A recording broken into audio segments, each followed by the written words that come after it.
না, নাহিদের কথা বলার আগে আমি একটু তাসকিনের কথা বলবো। আসলে তাসকিন স্টার্টটা দিয়েছিল, ও যেভাবে টির পরে এসে বোলিং শুরু করেছে, ওই 4-5 ওভার স্পেলটা আসলে মোমেন্টামটা আমার দিয়েছে, ফলোড বাই নাহিদ রানা।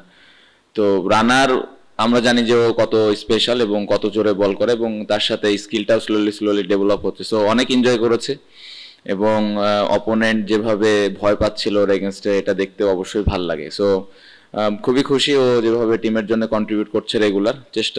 ইচ্ছা থাকবে যে ও রেগুলার এভাবে টিমের জন্য কন্ট্রিবিউট করবে।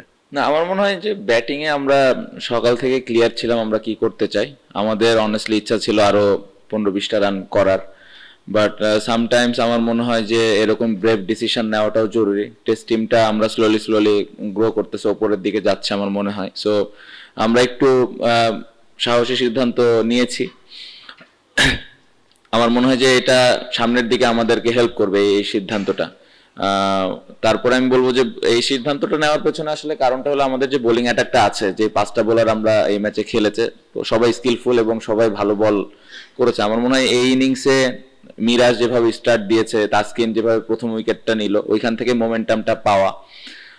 তারপরে আমার মনে হয় যে তাইজুল ভাই মিডল ওভারে দারুণ বোলিং করেছে, ফার্স্ট ইনিংসে অতটা অপরচুনিটি পায়নি বোলিং করার। সো আমার মনে হয় 4-5টা বোলারই কন্ট্রিবিউট ছিল, স্পেশালি এই ইনিংসে তাসকিন এবং রানার ওই স্পেলটা আউটস্ট্যান্ডিং ছিল। না, খেয়াল করার কিছু নাই, ওরাও জানে যে আসলে রানাকে বাউন্সার মারলে আবার বাউন্সার খাইতে হবে। সো আমি হইলে রানাকে বাউন্সার মারতাম না, কারণ আমার ওই শখ নাই অত জোরে বাউন্সার খেলার। বাট হ্যাঁ, অবশ্যই ভালো লাগে। এখন আমরা ওই কি বলবো, বাংলা ভাষায় যদি বলি যে জবাবটা দিতে পারি, তো এটা একটা ভালো দিক। আমাদের ওই রকম বোলিং স্ট্রেংথ এখন আছে। সো এই জিনিসগুলো ভালো, টিম গ্রো করার জন্য ইম্পর্টেন্ট। সো আশা করব যে ওরা সবাই এরকম ভাবে সুস্থ থাকবে এবং এই চ্যালেঞ্জগুলা ব্যাটসম্যানদেরকে দিবে। না, বোথ। আমার মনে হয় ওই সময়টা খেলা একদম 50-50 ছিল, ওদেরও জেতার একটা সম্ভাবনা তৈরি হয়েছিল।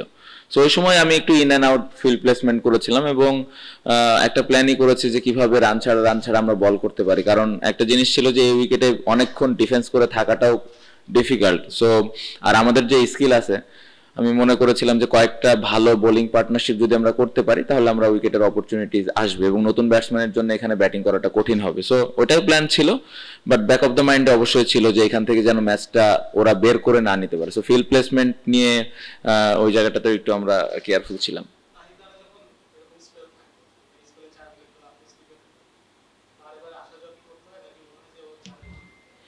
দু একবার, খুব কম খুব কম। আগে হয়তো একটু বেশি প্রয়োজন হতো, এখন আস্তে আস্তে শিখছে, আস্তে আস্তে করছে। আর সামটাইমস আমি ইচ্ছা করে যাই না, কারণ ওই নিজের আন্ডারস্ট্যান্ডিং থেকে বল করাটা ইম্পর্টেন্ট, যেটা ওর ভবিষ্যতে কাজে দিবে এবং ও নিজে থেকে শিখবে। সো আমার মনে হয় যে এই জায়গাটাতে ওর আর আমার কম্বিনেশনটা সোফার ভালো আছে, যে কখন আমার যাওয়া লাগবে কখন যাওয়া লাগবে না। না, আমার মনে হয় ফার্স্ট ইনিংসটা বড় হতে পারতো। যেভাবে আমি ব্যাটিং করছিলাম, উইকেটটা অনেক চ্যালেঞ্জ ছিল, স্পেশালি প্রথম 2-3 ঘন্টা অনেক চ্যালেঞ্জ ছিল। সো তারপরে আমার মনে হয় যে ইনিংসটা একটু বড় হতে পারতো। সেকেন্ড ইনিংসে আমি বলবো যে আমি যেভাবে ব্যাটিং করতে চেয়েছি করতে পেরেছি। এগেন ডে 3 ডে 4 এর উইকেটটা ডিফিকাল্ট থাকে, ডে 5 আজকেও ব্যাটিং করলাম। সো ওভারঅল ব্যাটিং ভালো হয়েছে, বাট আমি বলবো যে ফার্স্ট ইনিংস আর একটু বড় হতে পারতো। না, এটা ডিপেন্ড করে আসলে কন্ডিশনের উপরে, সিচুয়েশনের উপরে। এখানে আমার মনে হয় যে স্পিনারদের একটু ক্রেডিট দিতে হবে, কারণ স্পিনাররা উইকেট নেয়, একটা সাইড হোল্ড করেও রাখে। সো ওই সময় ওই মোমেন্টগুলোতে দেখা যায় যে পেস বলার হঠাৎ করে আসলে তখন ওই মোমেন্টামটা চেঞ্জ হয় ব্যাটসম্যানের। সো আমি বলবো যে এখানে স্পিনারদের একটা বড় ক্রেডিট আছে, স্পেশালি মিরাজ যেভাবে বল করেছে এই পুরো টেস্ট ম্যাচে।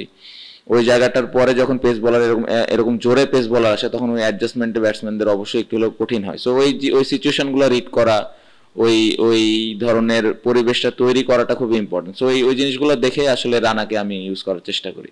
না, আজকে সকাল থেকে আমাদের একটা মেসেজ ছিল যে আমরা খেলাটা জেতার জন্য খেলবো, সিচুয়েশন যেরকমই থাক। টি ব্রেকেও কোচ ওই মেসেজটাই দিয়েছে, এবং আমরা সবাই ওই বিশ্বাসটা নিয়ে ঢুকেছিলাম যে এখান থেকে আমরা খেলাটা জিতবো, এবং যদি না জিততে পারি তাহলে ওদের যেন কষ্ট হয় খেলাটা সেভ করতে। সো এরকমই মন মানসিকতা ছিল। একবারের জন্যও আমরা এরকম চিন্তা করিনি যে খেলা এখান থেকে আমরা হেরে যেতে পারি বা এখান থেকে আমরা খেলাটা ড্র করতে চাই। আমাদের ওই এগ্রেসিভ মাইন্ডসেট আপই ছিল, এবং আমরা জেতার জন্য চেষ্টা করেছি। প্রথমত অস্ট্রেলিয়া, ইন্ডিয়া, ইংল্যান্ড এরকম টিম হয় নাই।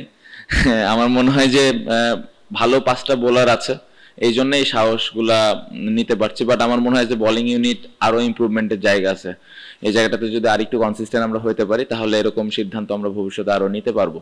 সো ক্রেডিট দিতে হবে, আস্তে আস্তে ইমপ্রুভ হচ্ছে।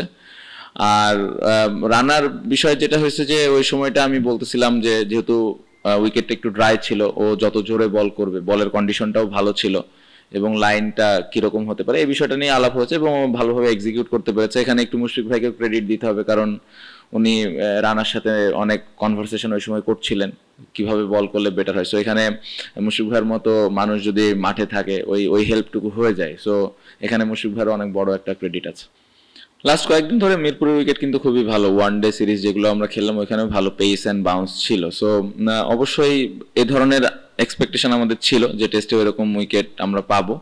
খুবই ভালো লেগেছে যে ডে 5-এ এসে রানা এবং তাসকিন ভাই উইকেট নিয়েছে। নর্মালি ডে 5-এ এসে হয়তো স্পিনাররা একটু বেশি উইকেট নেয় মিরপুরে, ডে 5-এ আসলে খেলাই যায় না, বাট এটা একটা নতুন জিনিস। ভালো লেগেছে যে পেস বোলাররা ডে 5-এ এসে উইকেট নিয়েছে। না, এই টেস্ট ম্যাচে সব থেকে আমার মনে হয় যে আমরা যে ডিক্লেয়ারটা করেছি এটা অনেক বড় ডিসিশন ছিল, যেটা নর্মালি আমাদের টিম কখনো করে না এভাবে। সো এই এই জিনিসটা আমাদের ভবিষ্যতে কাজে দিবে এবং এই জিনিসটা, এই সিদ্ধান্তটা হয়তো ভবিষ্যতে আমাদেরকে আরো কনফিডেন্স দিবে যে এখান থেকে এইভাবে ম্যাচ জেতা সম্ভব। সো এটা আমি বলবো যে সব থেকে নতুন একটা জিনিস হয়েছে পুরো টেস্ট ম্যাচ। না, একটা জিনিস বুঝতে হবে, গতকালকেও আমি এই বিষয়টা শুনতেছিলাম যে আমরা স্লো ব্যাটিং হয়েছে বা মমিনুল ভাই স্লো খেলেছে বা যারাই ব্যাটিং করেছে একটু স্লো হয়েছে। একটা জিনিস বুঝতে হবে যে আসলে উইকেটটা কিরকম, কন্ডিশনটা কিরকম, অপোনেন্টের বোলিং অ্যাটাকটা কিরকম, ওরা কিরকম বল করছে, এই জিনিসটা একটু বোঝাটা ইম্পর্টেন্ট। এবং গতকালকে যখন খেলাটা ছিল তখন আমাদের রানও করতে হবে, আবার উইকেটও থাকতে হবে। আদারওয়াইজ আমরা যদি অল্প রানের মধ্যে আউট হয়ে যাই তাহলে ওই টিম আরামে হয়তো জিতে যেতে পারে। সো ওই সবগুলো সিচুয়েশন কিন্তু রিড করে ব্যাটিংটা করা হয়েছে। আমার মনে হয় যে এই টেস্ট ম্যাচে কেউ স্লো ব্যাটিং করেনি, কন্ডিশন এবং অপোনেন্টের স্ট্রেংথ অনুযায়ী আমাদের যেভাবে ব্যাটিং করার দরকার ছিল আমরা এক্স্যাক্টলি ওভাবেই ব্যাটিং করেছি। আজকে সকালে আমাদের প্ল্যান ছিল যে কিভাবে আমরা আরেকটু বেটার স্ট্রাইক রেটে রান করতে পারি। বাট আমি বলবো যে গতকালকের ব্যাটিং এর কারণে আজকে একটু আমরা তুলনামূলকভাবে একটু ফাস্ট খেলার চেষ্টা করতে পেরেছি। আমি বলবো না যে 100% পেরেছি, বাট এই এই আন্ডারস্ট্যান্ডিং গুলো আমাদের সবার থাকা উচিত যে আসলে কেন ব্যাটসম্যান গুলো একটু সময় নিয়ে ব্যাটিং করছে বা কেন আজকে একটু ভালো স্ট্রাইক রেটে ব্যাটিং করছে। না, আমাদের একটা লক্ষ্য ছিল যে 270 প্লাস এইখানে খুব ভালো একটা স্কোর হবে এবং যখন আমরা 268-এ শেষ 267-এ শেষ করেছি তখন আমাদের একটা বিশ্বাস ছিল যে এখান থেকে আমরা ম্যাচটা বের করতে পারবো। না, আমার মনে হয় যে বল রিভার্স রানা একটু সারপ্রাইজিং। আমি লিটন স্পেশালি পিছনে থেকে মানে আলাপ করতেছিলাম যে বলটা এইভাবে ভেতরে আসবে, রানার বল, এটা আমি আসলে আমরা দুজনে এক্সপেক্ট করিনি। এটা একটা ভালো দিক, ভালো ভালো লাগার বিষয়। আমার মনে হয় যে এখানে বলটা খুব ভালো মেনটেন হয়েছে। যারা বল শাইন করছিল এদের ক্রেডিট দিতে হবে, এটা বলা যাবে না। তো আমার মনে হয় যে এটা একটা ভালো দিক। সো অবশ্যই এটা একটা পজিটিভ সাইন যে রানাও রিভার্স করাইতে পারে, যে তাসকিন করায়, ইবাদত করায় বা শরীফুল খালেদেরা সবসময় এই জিনিসটা করে থাকে, বাট রানাও স্লোলি স্লোলি এই জিনিসটা শিখছে। সো অবশ্যই এটা একটা পজিটিভ দিক। আমার ব্যাটিং বলবো যে না, আমার মনে হয় যে আমার জায়গায় যদি অন্য কোনো বড় ব্যাটসম্যান থাকতো 101টা হয়তো 200 হইতো। এটা এটা খুবই সত্যি কথা। আপনি ওয়ার্ল্ড ক্রিকেটে যদি দেখেন যে এরকমই করে যারা টপ ব্যাটসম্যান। সো আমার মনে হয় যে আমি বলবো না যে আমি আমার সেরা ছন্দে আছে, আমি আমি মনে করি যে আমার আরো বেটার ব্যাটিং করা উচিত ছিল ফার্স্ট ইনিংস। না, এত দূরে যেতে চাই না, স্টার্টটা ভালো হয়েছে। আমার মনে হয় নেক্সট টেস্ট ম্যাচটা ইম্পর্টেন্ট। আমি যেটা প্রথম দিন প্রেস কনফারেন্সে বলছিলাম যে গত বছর আমরা হয়তো 7-এ মনে হয় শেষ করেছিলাম, এবার যদি আমরা 4-5-এ শেষ করতে পারি তাহলে একটা ভালো অবস্থান তৈরি হবে। আমার মনে হয় স্লোলি স্লোলি যদি এভাবে আমরা আগাতে থাকি একটা সময় সবাই হয়তো জানবে যে আমরাও এখন ভালো টেস্ট ক্রিকেট খেলি। বাট এখনই এত দূরে যেতে চাই না, অনেক ইমপ্রুভমেন্টের জায়গা আছে। এক টেস্ট ম্যাচ জিতেছি, অনেক কথা হবে, অনেক পজিটিভ কথা হবে, বাট অ্যাজ এ পুরা টিম হিসেবে আমাদের অনেক ইমপ্রুভমেন্টের জায়গা আছে এখনো। আমার মনে হয় পেছনের ক্যাচগুলো আরো যদি আমরা ধরি, আরেকটু যদি ওই জায়গায় অ্যাকুরেট হই, ক্যাচগুলো যদি আমরা 100% বলবো না, পেছনে ক্যাচ মিস হবেই, প্রত্যেকটা টিমই করে, বাট আরেকটু যদি আমরা ক্যাচগুলো বেশি ধরতে পারি তাহলে আমার মনে হয় যে আরেকটু টিমের জন্য বেটার হবে। না, আমার মনে হয় ব্যাটিং সবসময় এনজয় করি, রান না করলে শুধু এনজয় করি না। তো ভালো লাগছে, ব্যাটিং ভালো হচ্ছে। ব্যাটিং সবার সাথেই ভালো লাগে, পার্টিকুলার কোনো ব্যক্তির কথা বলতে চাই না। আমার মনে হয় মুশফিক ভাই, মমিনুল ভাই লিটনের সাথে যদিও কম ব্যাটিং করার সুযোগ হয় টেস্ট ক্রিকেটে, সবার সাথে এনজয় করি, সো একটা ভালো দিক। আর টপ অর্ডারদের নিয়ে আমি সত্যি কথা বলতে চিন্তিত না, তাদেরকেও একটু সেটেল হইতে হবে। সাদমান আমার মনে হয় ভালো করছে, জয় কিছুদিন আগে একটা 170 রানের ইনিংস খেলেছে, সো এই দুই ইনিংসে আমি খুব বেশি চিন্তা করতে চাই না। আর কন্ডিশনটাও চ্যালেঞ্জিং ছিল, অপোনেন্টের ভালো পেস অ্যাটাক, সো সব মিলে আমি মনে করি যে কঠিন তাদের জবটা, বাট হ্যাঁ ওরাও আস্তে আস্তে আমার মনে হয় যে কনসিস্টেন্ট হবে। না, পেস বোলাররা ভালো করছে, এটা একটা ভালো দিক। স্পিনাররা সবসময় ভালো করে আমাদের যে কোনো কন্ডিশনে, সো স্পিনারদের উপরে বিশ্বাসটা তো আগে থেকে আমাদের ছিল, পেস বোলাররা এখন আস্তে আস্তে ওই রেসপন্সিবিলিটিসটা নিচ্ছে, সো এটা একটা পজিটিভ দিক। ক্রিকেট বোর্ডের কাছ থেকে বলবো যে আমাদের পেস বোলারদেরকে আরেকটু ভালোভাবে মেনটেন করা, ওদেরকে আরো কিভাবে মেনটেন করা যায় এই জিনিসটা আমি বলবো যে ওদের দিকে আরেকটু নজর রাখা। এবং আমার মনে হয় যে যারা পুরা টেস্ট টিমটা আছে বা টেস্ট শুধু খেলে তাদেরকে আরো একটু কিভাবে অপরচুনিটিস দেওয়া যায়, আর একটু কিভাবে ইম্পর্টেন্স দেওয়া যায়, যে তারাও আসলে এই টিমটার অনেক বড় একটা জায়গা জুড়ে আছে। নর্মালি আমরা ওয়ানডে টি-20 নিয়ে অনেক কথা বলি, অনেক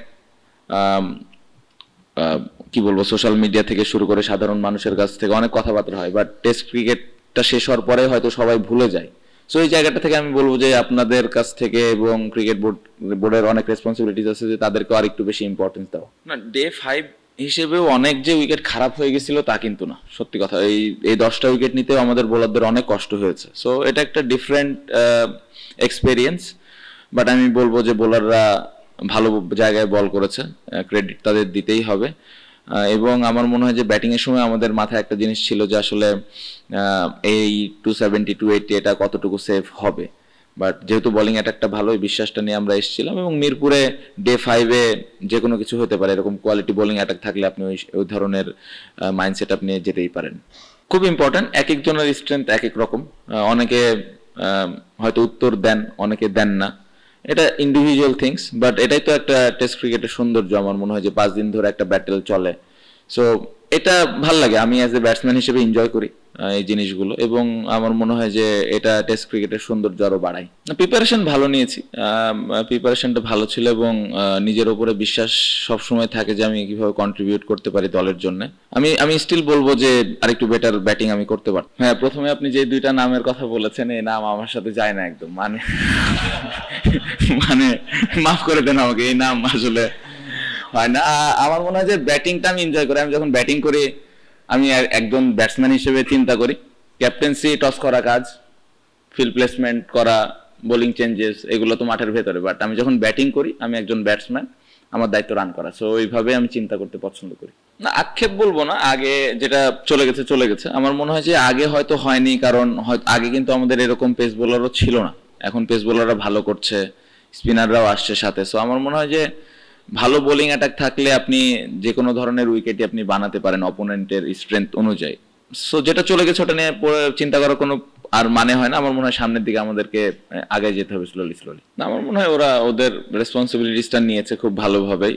আমার মনে হয় এই টেস্ট ম্যাচের সব থেকে ইম্পর্টেন্ট ছিল যে ফার্স্ট ইনিংসে আমরা কিভাবে ওদেরকে অল আউট করতে পারি। সো ফার্স্ট ইনিংসে এই কন্ডিশনে মিরাজ যেভাবে 5 উইকেট নিল, এটা অবশ্যই ওকে ক্রেডিট দিতে হবে, কারণ ওই সময় ও মোমেন্টামটা আমাদেরকে এনে দিয়েছে। ফার্স্ট ইনিংসে আপনি যদি দেখেন পেস বোলার ওই রকম অত ভালো বল করে নাই, সো ওকে ক্রেডিট এখানে দিতেই হবে যে ও টিমের জন্য এরকম একটা পারফরমেন্স ওই ফার্স্ট ইনিংসে করেছে। এবং আমরা সবসময় একটা জিনিস ডিসকাস করি যে বোলিং পার্টনারশিপ, সো এই জায়গাটাতে আমার মনে হয় যে তাসকিন এবং মিরাজ ফার্স্ট ইনিংসে ওই সময়টা খুব ভালো করেছে। সেকেন্ড ইনিংসেও তাইজুল ভাই, তাসকিন, রানা, মিরাজ, এরা সবাই ওই বোলিং পার্টনারশিপটা নিয়ে চিন্তা করেছে।